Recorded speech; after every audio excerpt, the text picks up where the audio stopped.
I'm not sure how directly related this is, but there's certainly a problem with being too detailed. I mean, one of the reasons that we've chosen the approach that we have is that we think that Europe has got bogged down in what we call a paralysis by analysis, where it's been trying to work out what's the impact of, say, a specific product. Now, if you take something like wood, then you try and work out, like, what's the impact of harvesting wood and using wood and increasing our wood consumption.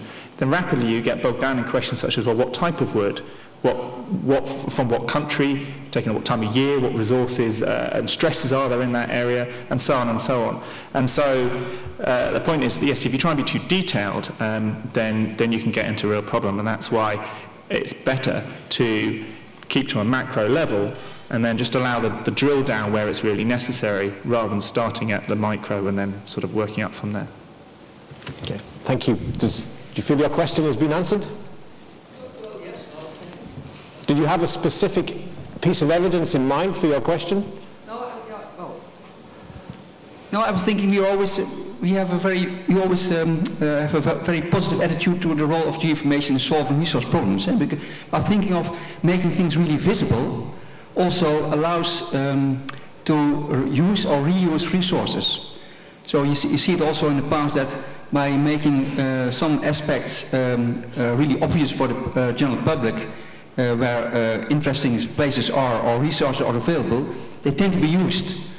And that can be also a drawback. So, well, that's a bit my thinking behind the question. Thank you. Maybe it doesn't play a role here, but... No, that's okay. I think it might provoke some thought in people. Yeah. Another question, please. Number 2, in the middle on the left-hand side. Yes, hello. My name is Robin McLaren. This is my hometown. I'd like to pick up on Hugo's comment this morning that said that 38% of citizens feel badly informed about the environment. As we expose the citizen to more and more data, possibly information, I would suggest that the citizen gets more and more confused and that the decision-making processes get much tougher. How will the panel solve that overload problem? So, panel, the point is more actually equals less. How do we resolve the problem of drowning in volumes of data but not getting information from it? Pedro, as a statistician, I ought to offer that one to you. Okay, well, thank you. Yes, I think, as I said, I put in one of my first slides, there are several levels of information. One information is used for the policymaker, and it has to be very detailed information. And then we have the basic statistics that are being provided by the European Statistical System going that level, so they permit very deep analysis. But then little by little one has to be filtering and at the end have a small number of indicators that will permit users to understand better and digest better what are the main targets. That's, normally the indicators are split in that way, and at the end there is a set of what we call headline indicators that have normally targets which are easy to understand, and these are the ones which are normally communicated. But I think the important element is to structure information in several levels. One level, very aggregated information, which is easy to communicate and easy to measure whether we are achieving the target, and then to start to drill down into more detailed information that will inform better the policymaker on what are the specific areas that have to be addressed in order to develop a policy. Thank you, Pedro. Julian? Well, I was just going to add to that. I mean, in a way, if I understand it right, it's kind of the opposite question to the last one. And you can, of course, over-aggregate, and then that gets confusing. Or you can use units that are a combination of many different sort of impacts. Global hectares is an example of that. The ecological footprint, don't get me wrong, I don't want to be relentlessly critical of it, but I think it's a very good sort of indicator sort of at first, but in terms of actually trying to figure out what it means, let alone how the various impacts are sort of, and the logic and the sort of process within it are sort of aggregated, it can then get very confusing, and that's why we settled on the 4 different ones, which I think are quite simplistic and easy enough to communicate, and that's a key criteria actually for us in settling on those, was that they have to be communicable. Okay, Geisha? I think another aspect to add to is actually putting some context around it, telling a story around it. That's always what we learn working with politicians. Recently we saw the data transparency and open data. A whole flood of data is being made available to be openly used, but what does it really mean to people? It's when it is analysed and a story, a real life story is told around it. That's when people understand it and take it on board. Thank you. And Martin? I think we also need to think about some of the practical aspects of this possible data overload and how one might overcome it at local level. Certainly our experience has been that we need to share our data, the information that we have with members of the public, local groups, etc., who are interested not only in perhaps the global or the national picture, but specifically in the picture in their local area. For example, we are happy to work as an organisation with local groups, provide information to allow them to come to their own decisions about how they want flood defences to be managed in their area, and quite often we see that they are very willing to take on the burden of using our data, using the information that we can provide for them. I feel that if we can do that, then people will tell us if they're getting too much data or the sorts of data that they actually want, the sort of information they want, and how they want it presented to them. So I think working in partnership with local communities is the way forward, rather than us as an agency or a government or whatever just saying here's all of the data. I think it's important we work in partnership to make sure that there's some context around it. Thank you, Martin. Lee? Yeah, an issue where I don't have a solution for, but it has bothered me for a while. That is the quality of the information, or how for the general public, how to make a difference between, let's say, quality information and misinformation. Although there is, for instance, there's been in my own country, the Netherlands, a campaign for vaccination of young girls, and then there was a press. No, not the press. There was an internet hype that said that so many kids died of that in other countries, and as a result, 50% of the kids don't show up for the vaccination. Now, that first that information wave, that was not based on much of scientific evidence, etc. But because everybody has access to the internet and nobody tells what's wrong or right in these type of data, not coming from government, it's very difficult and it's confusing for the general public to find out what the information is worth. Does it come from reliable sources? Is it just a hype? And there, I mean, climate is of course another debate, which I won't touch at this point of time. But it's a thing I don't have a solution for, because you can't say close that part of the internet because there's only liars there. Okay, thank you. Excellent question, and I'll use my chairman's prerogative here. I think it's not a solution, but it's an area of challenge to us. Many of the people in this audience are probably suppliers and providers of information and not users of information. And one area perhaps that we need to take the opportunity in implementing Inspire is to engage the user community more, and that user community is the public. And I think through engaging with the public, we will understand what they have the ability to assimilate and how they want their information to take decisions. I also think we could use visualization and graphics more in mechanically assembling the data to make it more manageable, palatable for lay people. We're dealing with quite complex environmental constraints sometimes, and we overestimate the ability of the general public to be able to absorb these things. Thank you very much for that. Next question, please. No, oh, great. I was going to accuse you of wanting your lunch too early. Thank you very much, sir. At the back. I'm Rob van der Velde from the Netherlands. I would like to make a comment and raise a question. My comment is that we could also use more, let's say, inspiration when we look at the perspectives of services for people like myself, for citizens who want to change their behavior in using less resources. So services which come to us nowadays through the internet, through apps, through very dedicated applications. And my question is to the panel, what do you expect from the, let's say, the service providers, market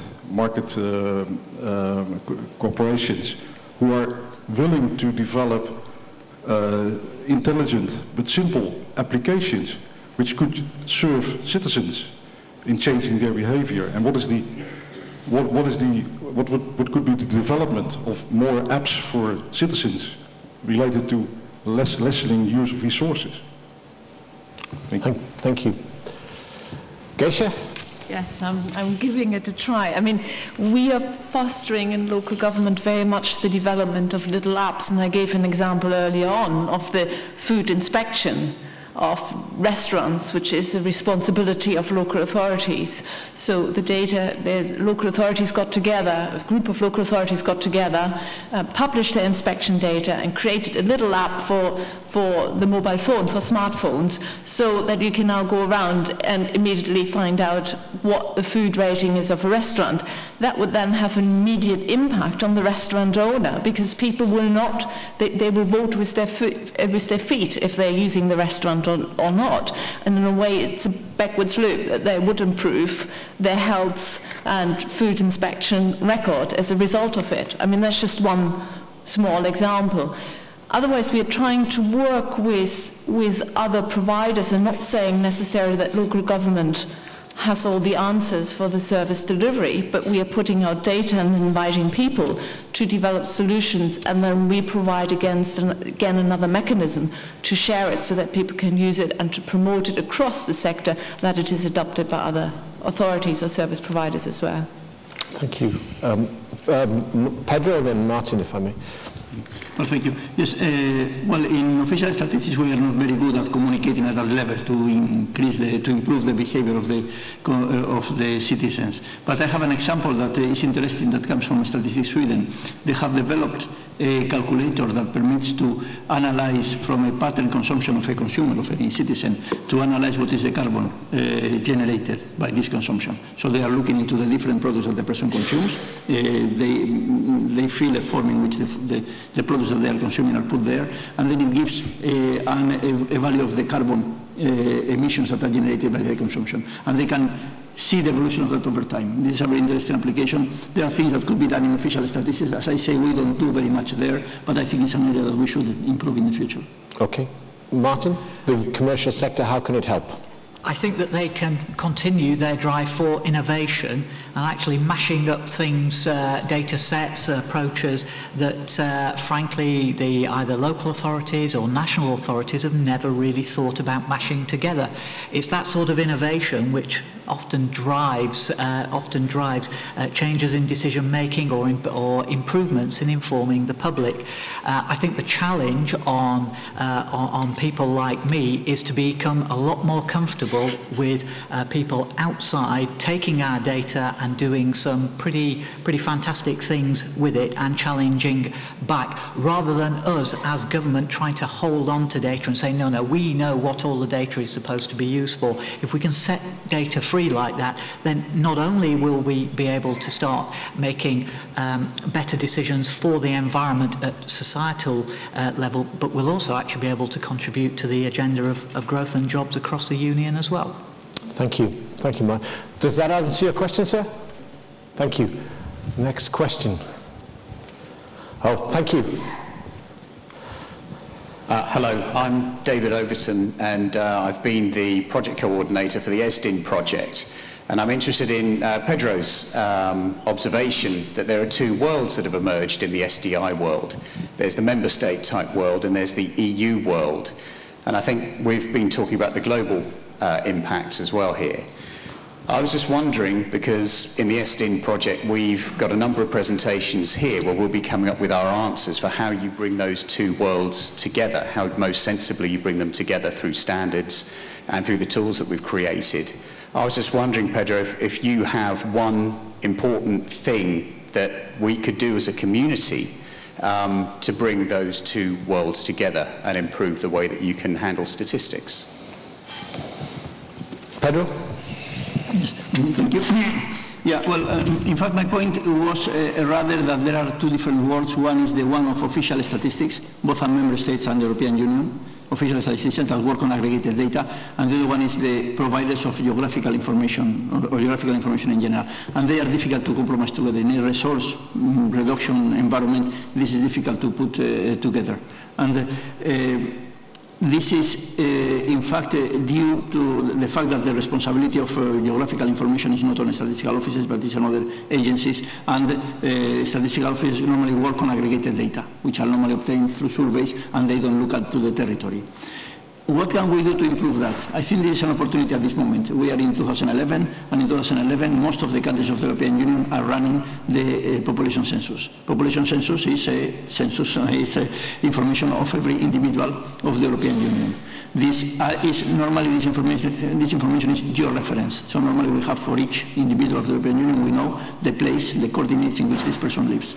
And this is something that in principle the European Union regulation of the census doesn't request this information, but it's an opportunity for countries to.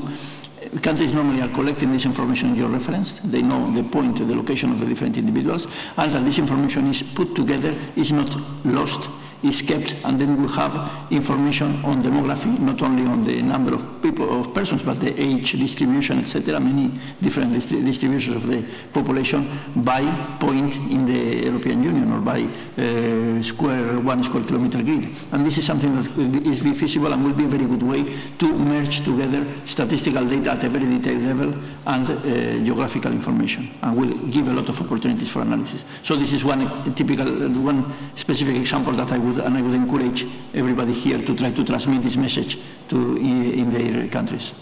Thank you. Lynn? Yeah, 2 points. One, indeed, the member states and the European Union, at least for us in the JSC, it's sometimes difficult to share some of our data because there is no regulation that has brought member states' data to the Union, like, for instance, on forestry issues, so that when it needs to be used by others, we are restricted by the fact that some member states say, you get the data, but don't distribute them. That's an issue which is not resolved, but it is a real-life issue. The second one is the difference between official statistics and censor web type of things, volunteered geographical information, bird counts, plans, the nature calendar in the Netherlands, and so on, which is, for scientific purposes, in some instance, very interesting information, because you get more detailed information both in space and time. But it's never part, it can't be part of Eurostat. We had a meeting on resource efficiency at the European Environmental Agency last week, where it's also this came up. I just want to mention it, that it's another, let's say, it's a source, a real rich source of information. We have to think about how we can probably better quality control and insert it into the official statistics. I think that issue of crowdsourcing and marrying it with authenticated data is one of the challenges of the community, of almost all communities. Thank you. Okay. There are more questions, please. There's a lady in the middle block and to the right. Yes, okay, Susanne Schnorr-Becker, Statistical Office of Germany. I have a question to the panel on the whole. I think the most urgent problem for me is that to bring the different user groups together, to share these tools, to create this kind of efficiency.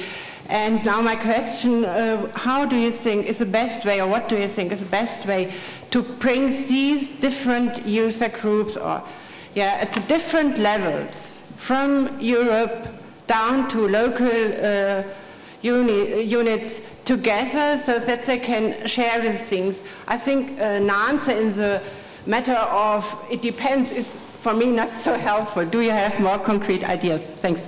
Okay, panel, the challenge is, how do we engage with user groups at different levels and different sectors? They're not looking enthusiastic about your question. Geisha? Yes, I think Well, it goes back to the civil society question and the big society question, because it's all of us have a responsibility of engaging much more with the sectors around us. It's not one who's particularly doing it, but everyone together. I mean, local government has a big role to play to engage with local community groups.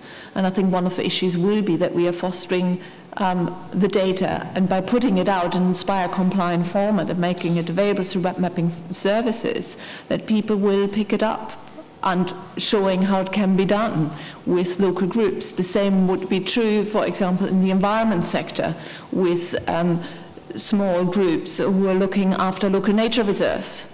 Maybe they might be interested in using some of the data which will be pushed out under protected sites and look at that, how they can consume them into their own local applications. I know of an example for taking care of public rights of ways in the local authorities that volunteers are now being put online to look at their sections of a public rights of way area, to take care of it, and then record back to the local authorities that they actually have cleaned it up and marked it and so on, so all the management goes online. I think there will be examples coming up, but it is a proactive approach to promote that this data is available at a local level. Okay, thank you. More questions? Thank you. Sandro? First, I would like to thank the speaker, for the panelists, for a very interesting perspective. Looking to the various presentations, I have the impression that Inspire is not enough to deal with all the problems related to resource efficiency. There were clearly questions about additional data that should be made available and collected by the member states in the presentation of Friend of Earth, and there is the need to better combine statistical data that are already part of the portfolio with geographic data, etc. So one of the questions that is worrying the Inspire community, how we can expand in the area in terms of data collection and data sharing that are not currently covered by the Inspire framework. Inspire framework is quite large with a lot of data teams, but a lot of information that is not spatial is not foreseen to be collected through the Inspire framework. And most of the examples that you made about additional data that are needed to deal with resource efficiencies are concerned with additional information that is not covered by the current framework. And my question, which are the suggestions, recommendations to be sure that all the data that are needed to deal with this topic will be in the future made available? A small question. So, Pedro, I'm looking at you. How do we make sure we gather the information and data we need to answer the questions that resource efficiency needs answered? Well, it's a difficult question, frankly. I think at the moment, the way I see the themes in Inspire, in the 3 annexes, I think they cover a large amount of information which is needed, and probably what is now required is that the implementation of these different themes is carried out, so that we already have a good backbone for this information.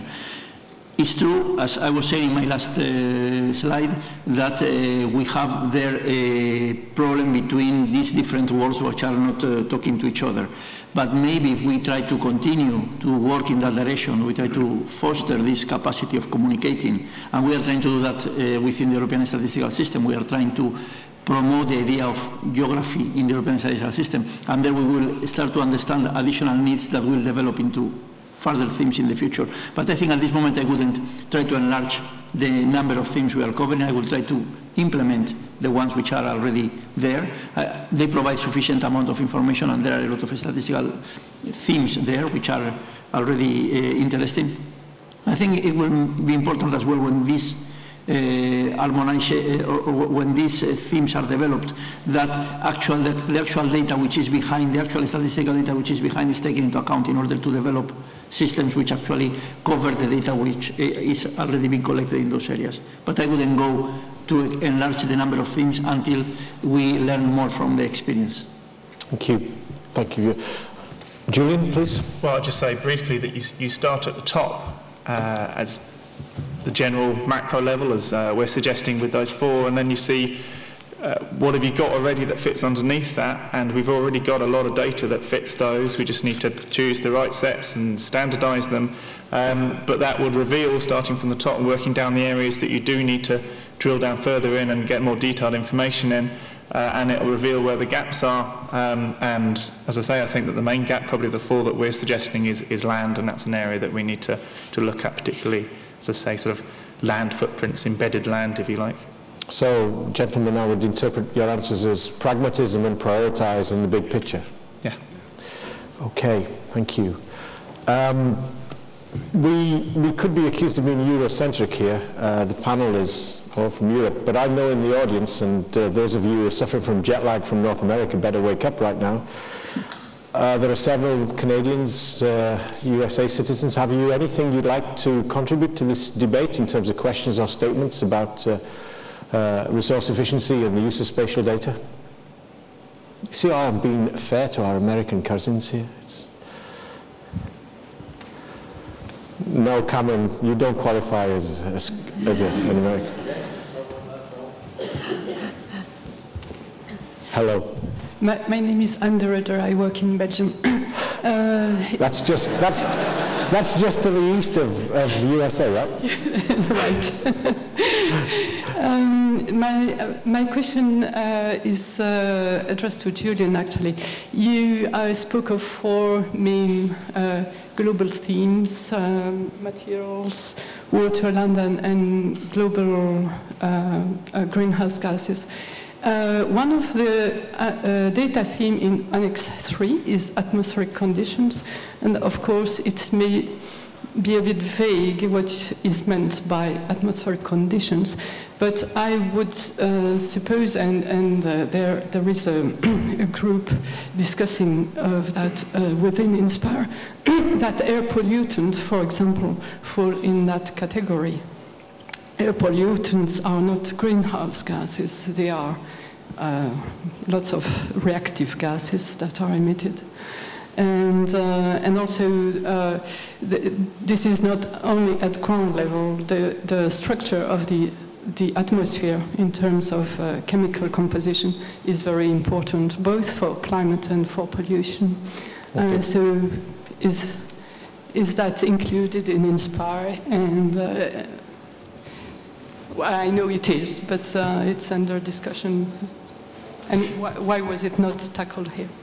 In the 4 that we're proposing, I mean, so it's not everything is covered in what we're proposing. What we're proposing is what we think is the best and a balanced compromise, whatever, that will do the job of allowing us to measure what Europe is consuming and then get on a path towards reducing that. Now, land, materials and water are clear examples of consumption. You might say, well, greenhouse gases, are we consuming greenhouse gases? No, we're issuing them, they're a pollutant. In a way you can say that that is an area in which we are consuming the ability of the world to soak up greenhouse gases, but the pollutants that you suggest there aren't included in that. As I say, not everything is, and there are some things we would need to address separately to that. But for the sake of trying to get that balance and get Europe to reduce how much we're consuming overall, that's why we've settled on the 4 that are there. But of course we'll need to make sure that we keep reducing harmful pollutants and various other aspects of environmental and social degradation that are going on. Okay, thank you. I'm looking at the clock. Oh, we have another question. It's the last question because there are a lot of people looking very hungry. Yeah. My name is Paula McLeod, and I'm from GeoConnections Natural Resources Canada. And of course, Natural Resources Canada is looking at things like sustainability and efficiency for future generations, of course. But I mainly have a comment, not a question. Actually, I've been quite impressed that many organizations in Europe responsible for reporting, analysis, policy making are consuming the results of INSPIRE, the results and outputs of the investments people have made into INSPIRE and making their data available. And that's been quite impressive to see that there are some benefits right now in terms of efficiencies. People are having access to the information, and I can only see it get better you know, you're not going to answer everybody's needs right away, but you've seemed to have come a long way, and the awareness of the organizations of Inspire and their ability to use it is quite remarkable.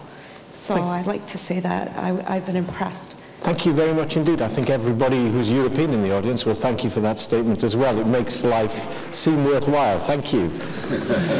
May I close the discussion now, largely because I am now keeping you from your lunch, and I'm going to try and do something that I'm going to try and multitask, for which I'm not genetically capable, but I'll try it anyway. The issues that were raised that we might want to hold on to were, Geisha, you said, spending cuts. But let's take the positive out of it. How do we make that crisis an opportunity for us?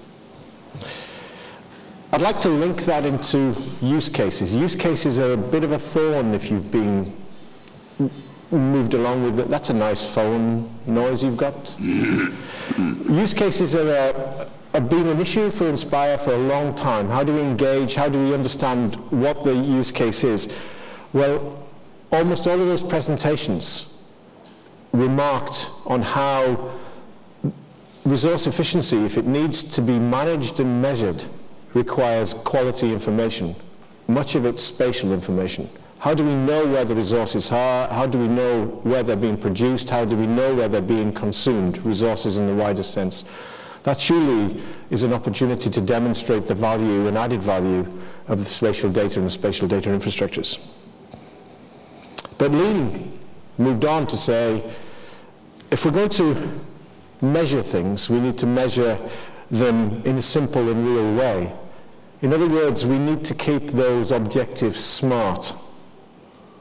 We need to keep the indicators simple, and we shouldn't outgrow or be more ambitious than our resources and our reach. We need to keep, and to echo a point Julian has made several times, the big picture.